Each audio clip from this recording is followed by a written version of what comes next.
Our overarching topic to investigate in our action research project is strategies for increasing student physical activity during PE lessons. We chose this topic because we are a group of health and physical education teachers from different school contexts, and we have all experienced the challenges in increasing student physical activity and participation during our PE lessons. We are aware from our studies in our health and physical education bachelor's degree that moderate to vigorous physical activity is associated with lower rates of chronic health issues such as diabetes, heart disease, and obesity. Physical activity is also associated with increased health benefits such as improved aerobic fitness, muscular strength, self-esteem, mental well-being, and academic performance. The collected research on teaching games for understanding in comparison to more traditional teaching methods in physical education demonstrate greater student physical activity participation through playing small-sided modified games, practicing problem-solving tactics, and developing game appreciation. It is also apparent that boys spend more time being physically active than girls in physical education environments, perhaps because of the variation in games that girls and boys are interested in. Girls may prefer games that are less invasive, which equate to less frequent physical activity.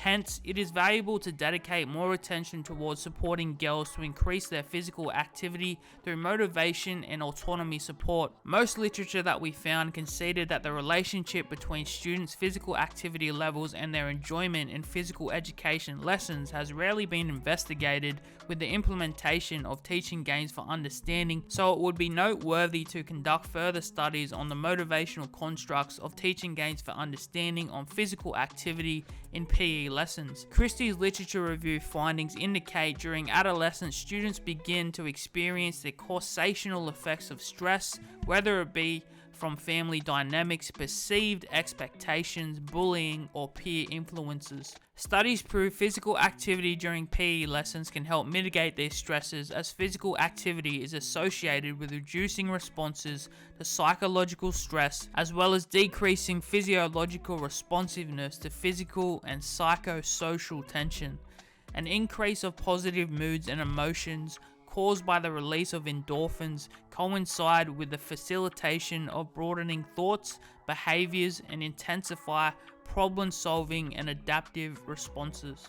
This information highlights a strong connection with Josh's literature review and research findings indicating that self-determination theory is a fortified approach for the classroom teacher to embed into their instructional strategies. It's evident that when teachers afford students autonomy to make their own decisions to problem solve in small-sided modified games, their interest is increased and there are greater opportunities for them to learn and to feel connected with their peers collaborating on strategic ideas. When the teacher's use of language was encouraging and feedback was great, then the students perceived a greater level of enjoyment and willingness to participate in activities. My literature review supports the benefits of self-determination theory in relation to TGFU through this identification of barriers of physical activity involving students' perceived confidence. If students don't believe that they're capable of performing these activities or find any relevance in the activities themselves, then they're more likely to disengage from the activities in the lesson. Further synthesis of our collected literature highlights a positive relationship between self-determination theory when used within the realm of teaching games for understanding, particularly in relation to physical activity participation for female students in PDHPE lessons, which, as mentioned before, is one of the most challenging aspects and challenges that PDHPE teachers often struggle to deal with. Using smaller modified games as opposed to more large-scale activities during practical PDHPE lessons, combined with a positive environment where a PDHPE teacher uses a warmer approach to instructions and relationships towards female students, has shown a healthy trend towards building the perceived confidence and autonomy during PDHPE lessons for female students, and overall creates a more positive experience, therefore increasing female student motivation towards physical activity during PDHPE lessons.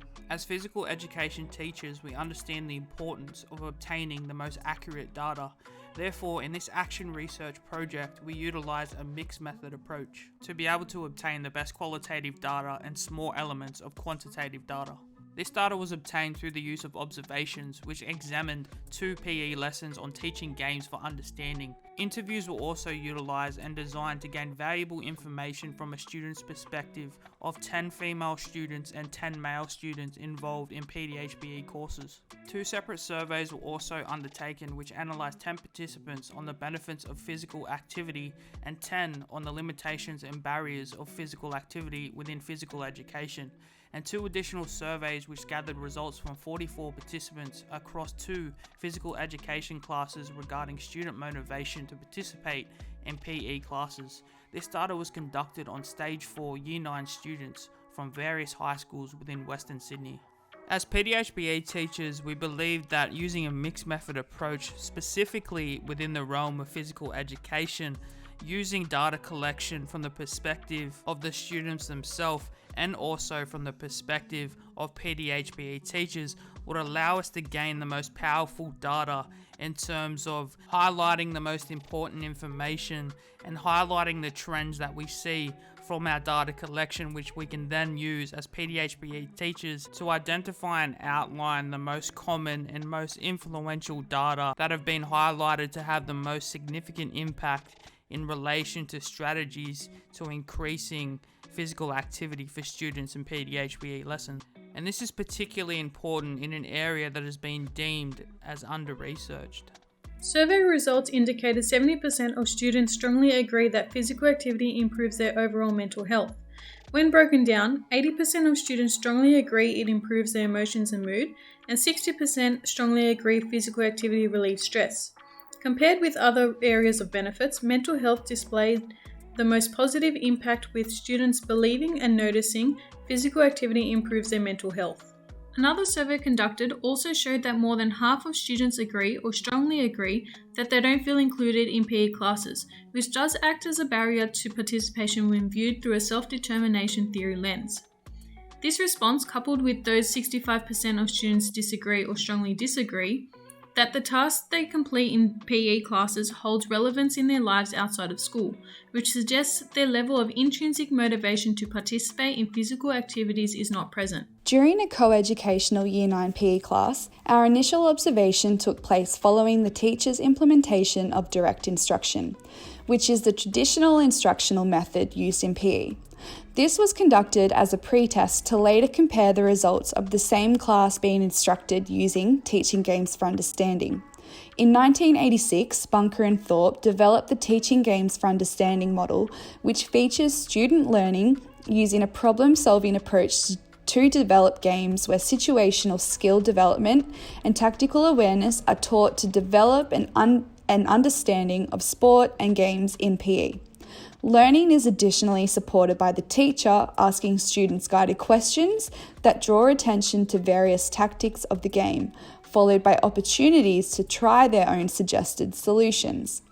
Although this model primarily intends to improve game performance, research has speculated on how this model additionally promotes student physical activity. Using the system for observing fitness instruction time to record observations, we found that more time was spent engaging in physical activity than during direct instruction.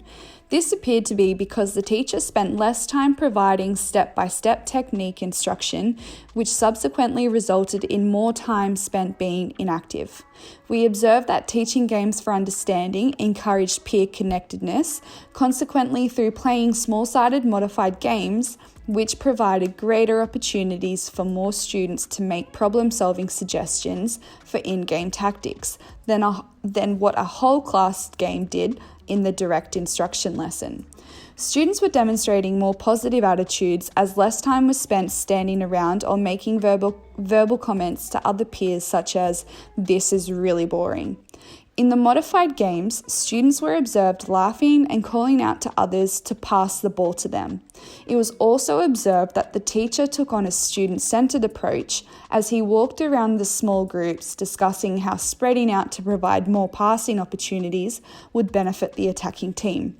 His use of encouragement was enhancing students' perceived competence, as you could see the way that they were actively trying harder and engaging themselves more in the game.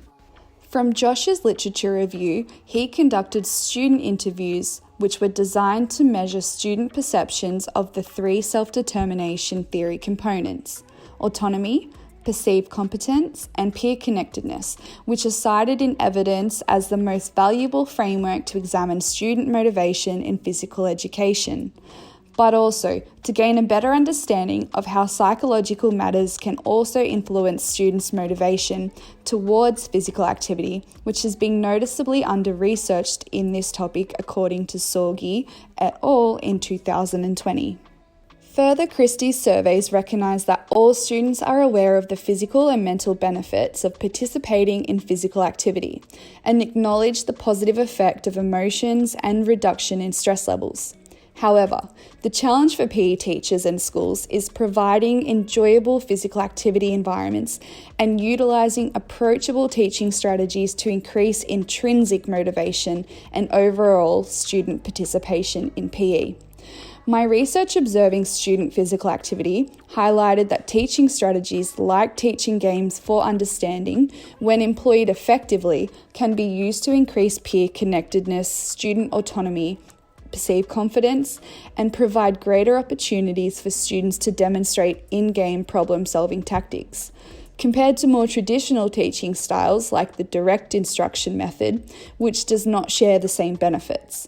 Such results align with Josh's interview results that were designed in connection with self-determination theory. In alignment with peer connectedness, female students in particular express the importance of establishing strong connections with their teacher and peers, identifying that strong connections create more enjoyable physical activity lessons. In connection with perceived confidence, a large majority of students identified that they enjoy being provided with opportunities to develop new skills because it makes a lesson more enjoyable. Interviewees also stated that this process helps them become self-assured in their own abilities during team and group activities. Furthermore, in relation to building student autonomy, students recognise that their motivation towards physical activity is increased when PE teachers are more approachable, provide fair opportunities, allow for student choice, and involve high amounts of team activities where students get to exercise their own problem-solving and decision-making abilities. In conclusion, we identified our problem as a lack of students' physical activity participation during PE lessons. We developed our plan for action research to find strategies that would increase student physical activity in PE, and we collected our data using various qualitative collection methods. Our collection of research data indicated that students' intrinsic motivation increases when an effective teaching games for understanding instructional approach is delivered during PE, and the teacher implements the principles of self-determination theory to facilitate an autonomy-supportive, connected, and enjoyable learning environment for students when participating in physical activity. From our observations, willingness to participate and engage in physical activity is increased because the students want to participate for its inherent satisfaction rather than participating for a consequence just such as because their teacher said so. From here, we've discussed this outcome and agreed that our next objective in adjusting this project would be to provide further information regarding factors associated with students' intrinsic motivation in physical education classes. The way we would get there is first by identifying and learning more about the 3 types of intrinsic motivation: autonomy, mastery, and purpose. We would consider examining the effects of social, environmental factors and the effects of students' individual differences on intrinsic motivation in PE by conducting in-depth interviews with students and teachers, and then determine how the school and HPE faculty could positively enhance these factors.